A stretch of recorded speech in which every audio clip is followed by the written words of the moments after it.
We just wanted to blah, blah, blah, blah, blah, blah. That's not what we wanted to say.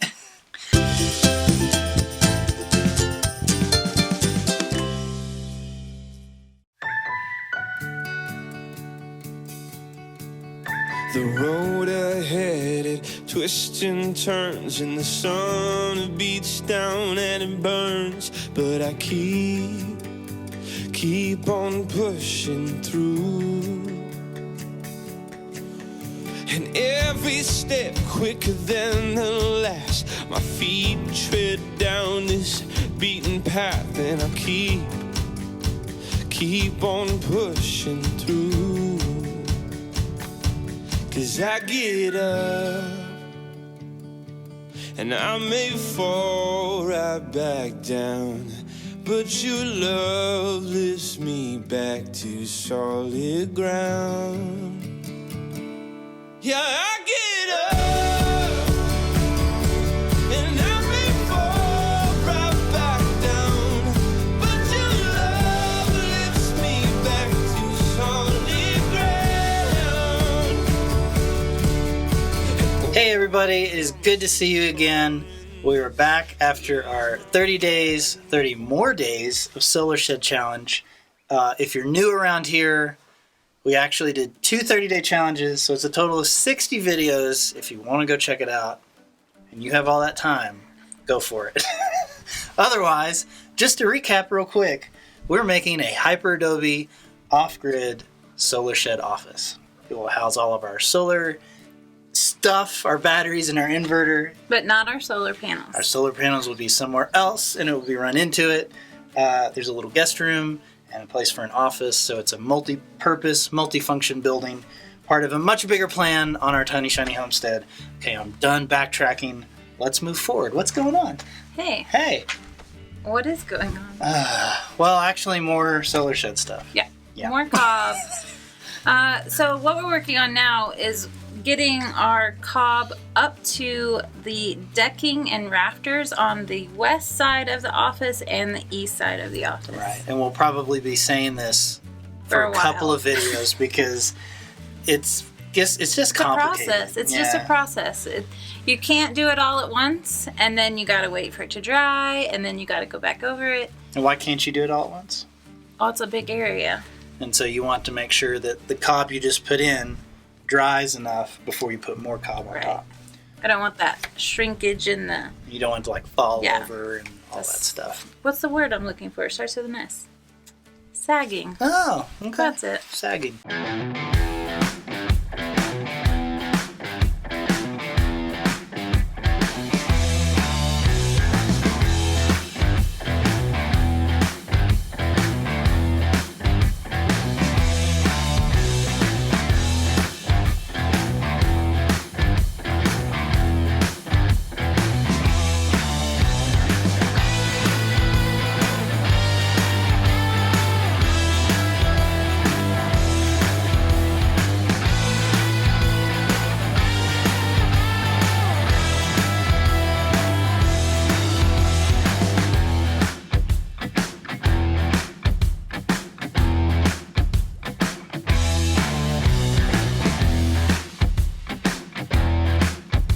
Teach me your cobby ways, babe. Teach me your cobby ways. Throw the dirt on the wall. And then you're good to go. Let's see it. Okay, I'm a little nervous. I don't like you watching me. So, I'm going up, building up here, right? Yep. Up to the rafters.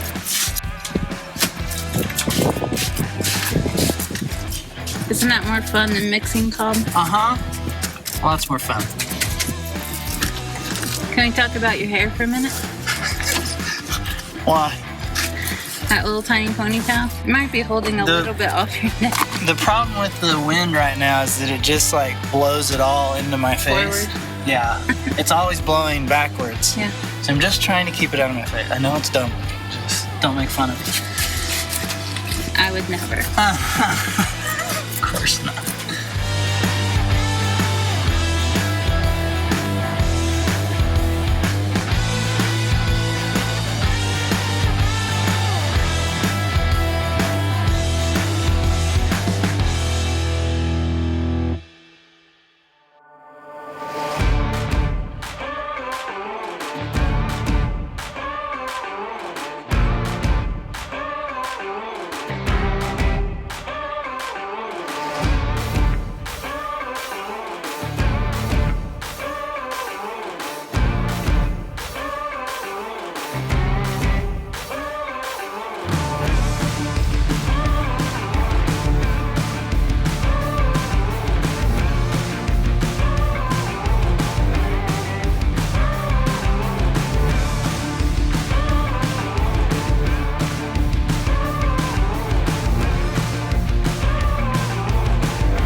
Yeah, so we're still doing a lot of cob, but that is not the only thing we've been doing. No, we got so many projects going on around here. The animals need attention. The Airstream need attention. Yeah. Our property. When you do a 30-day project and you do a video every single day and you're working on an actual project every day and you still have all the other stuff like Working full time. like jobs and school and food and laundry and just, normal living stuff. Running a homestead. Certain things get neglected. So we're glad to have a little more free time to do that other stuff. Yeah, so in these videos from now on, you will be seeing part of our homestead journey as well as this solar shed build.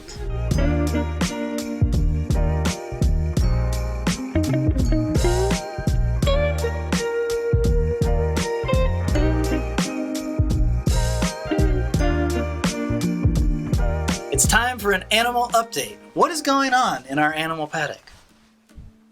You like my news anchor voice? I don't. I know you don't. Why don't you just tell people what's going on? Guys, Jonathan really wants to talk about this broody hen. Our chicken bee has been broody for almost 2 weeks. We keep trying to break her of her broodiness, but she is stubborn. But what does broodiness mean?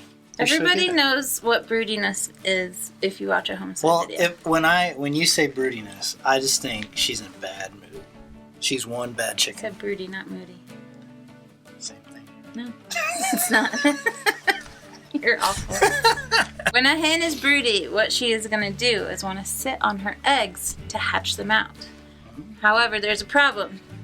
We do not have a rooster, so our eggs are not fertilized. So she's living a lie. Yeah. She's Sad very lie. confused. That is sad. It is really sad. And I keep trying to break her of it, and she just doesn't want to give it up. And I feel like she's throwing the whole chicken situation into a little bit of a... It's a little bit of a mess right now. Yeah, they're not laying as well. It's a problem, the broodiness. We'll get there. We'll Okay. fix it eventually. But also, something else that's happening in the paddock is our goats are drinking so much water. These babies. We got baby goats, guys. New baby goats. Hey, if anybody's looking for baby bucklings or doelings, let me know. Also, in the animal paddock, we have finally added a new sort of situation because Adelaide and the other kids, they take care of the animals every morning. Mm-hmm. And they're so good at it and they're so diligent. But there's one part of the process. So if you look back a little ways, we first dealt with our feed shed situation. That was like a month ago? Yeah. And that cleared up most of our sort of lingering problems with the morning chores. But we still had one big issue. Yeah. And that was water. Hauling water. So we have, we've got our big water tank and we've got our water pump, and that's great, but it's about 500 feet away from the paddock. Adelaide's been asking for some sort of storage tank for a while that's actually close to the paddock so she doesn't have to carry a 5-gallon bucket of water multiple times every morning. Right. It's water really not that far, No. but it is a lot to do that multiple times a Yeah, day. and I had this dream of like some sort of gorilla cart thing with like a tank on it, with like a pump, and then it just got way too complicated. Yeah. And so you came up with a better solution. So what we've done is take an IBC tote and raise it up, and that way we can just haul water from our first IBC tote and just pump it directly into that one. Yeah, so we do water runs about once a month. So for those of you that don't know, we're part of a well share. We have a 330-gallon IBC tote that we put in the back of our F-250, drive down to the well share, we put it in there, and then we come back and we use a transfer pump to put it into our big 2,600-gallon tank. So we just figured, why don't we, when we're doing those water runs, just do one extra run, and we'll leave the one tank near the animal feed shed there permanently, and just transfer it out of the other tank into that one. Yeah. Yeah. And guess what? It works. Yeah, but we had to do a few things to it. Yeah. You want to explain that, or should we just let them watch? Let's just let them watch. We have a new addition to the homestead, another 330-gallon water tank. So the reason that we got this is not because we can throw 2 of these in the back of the truck and haul our water twice as fast, because as nice as our F-250 is, it doesn't have that kind of payload. But what we're going to do is we're going to set this up a little bit more permanently over here by the animal paddock, so that when we do our water runs, we can fill this up and then supply the animals with water a lot faster. But in order to make this a little more permanent, we need to protect it because of the UV rays. So we're going to take it out of its metal cage, we're going to spray paint it, and then that way there won't be any mold or anything that grows in the water as long as we keep those UV rays out. And then we're going to set it up on some cinder blocks so that you can set a 5-gallon bucket under the opening and get the water out. So that is the plan. We're going to take this out and get it painted, and we'll see how it goes. Oh, and by the way, these screws are a T40, which I'm surprised we had, and I'm glad we did because it's not a very normal size. So if you're going to take one of these apart, make sure you got a really big T40 thing. I don't know what you call it.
One thing I do want to mention that you must do that we did not do is make sure that top lid has some airflow.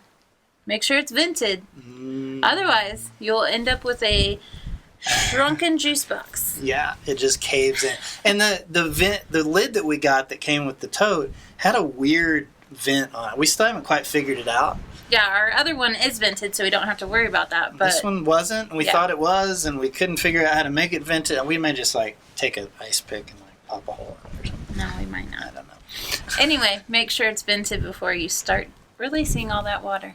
Today we are continuing to take the cob and the bottle wall all the way up to the decking. And as you can kind of see here, this wall is probably the most complicated because we're going in a circle, and so it's actually going through multiple rafter decking cavities. So it has to kind of go up and around and up and around all the way to that LVL. So this part's taking a little bit longer than the last one because there's so many just sort of weird areas to fill in around, but we're getting there slowly but surely.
So that is it for today. The big question is, though, what is next?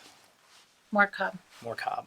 Guys, we still have to finish going up to the roof all around the circle part of our building. Mm-hmm. But also on the outside, we need to fill in between the bag layers and get a first coat of cob on the whole bag. And that's called the scratch coat, right? Right. Yeah. It's still kind of rough, but it'll make it look more like a single wall instead of like, how many bags do we have? Like So many bags. 50 bags, 40 bags. I don't think there's 50. But 30 a lot. something? Yeah. A lot.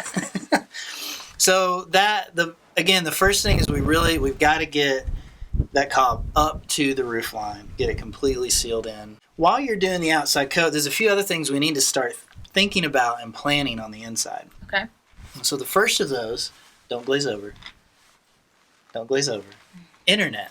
So some of you may know that we traveled for many years full time, and we spent a lot of that time camping off grid, and we had a really robust sort of mobile internet setup That we still use today. that we're still using here, and we want to transfer that so that that internet hub doesn't live in the Airstream anymore, but it lives in the solar shed, and then it will sort of blanket the whole property with Wi-Fi, glorious Wi-Fi. So, but that means I got to do some tests, and I got to figure out which antenna is going to be best for which carriers that we use, and where that antenna is going to go, because before we fill in this cob, I'm going to have to add at least one more conduit to run that wire, a couple of wires, and probably a power through. Anyway, I've got to do some testing there. And also, before we do any cob on the inside, we have to run our Romex cable. Yep.